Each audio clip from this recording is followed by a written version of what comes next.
this video, I want to show you how to knit the Purl Ridge Stitch.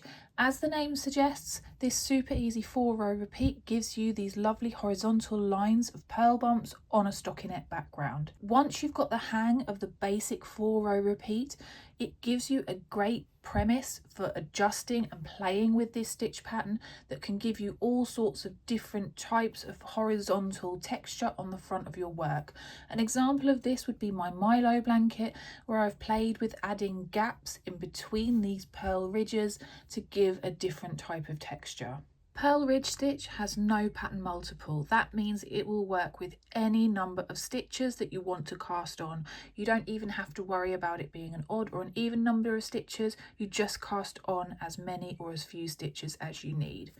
I'm just going to work a very small sample today. I'm casting on using the long tail method, but you can cast on using whichever method you like. Row 1 is a right side row, and that just means that when you are knitting this row, the right side of your work is facing you. Row 1 is really nice and easy. Every single stitch is a knit stitch, so there are no other stitches in this row. You just want to work all the way across and knit every single stitch. Row 2 is a wrong side row, so the wrong side of your work will be facing you. That becomes more obvious the more rows that you do. And again, like with row 1, there is only one type of stitch used in this row, and in the case of row 2, these stitches are all purl stitches. So you want to work every single stitch all the way along the row as a purl stitch. Row 3 is another right side row, and just like with row 1, you are going to knit every single stitch all the way across. When I said this stitch was simple, I really did mean it. So all the way across on row 3, you are just going to knit all your stitches. Row 4 is the final row of our repeat, and this is the row that adds that ridge of purl bumps on the front of your work. Now row 4 is a wrong side row, so even though we refer to the texture on the front of our work as a row of purl ridges, we actually create those ridges by knitting all the stitches in row 4. By doing that, you create those purl bumps on the right side of the work. So it's a little bit deceiving calling them purl bumps because they are actually created with knit stitches.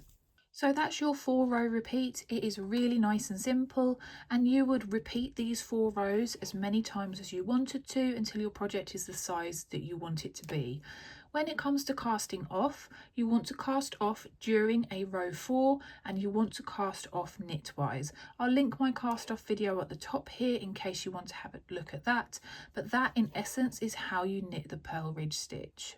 A couple of things to note before I go. Purl Ridge Stitch is not reversible, so if I show you the back here, you can see that it doesn't look the same as the front, so that's worth bearing in mind if you are someone that likes reversible patterns when you are planning a project using this stitch.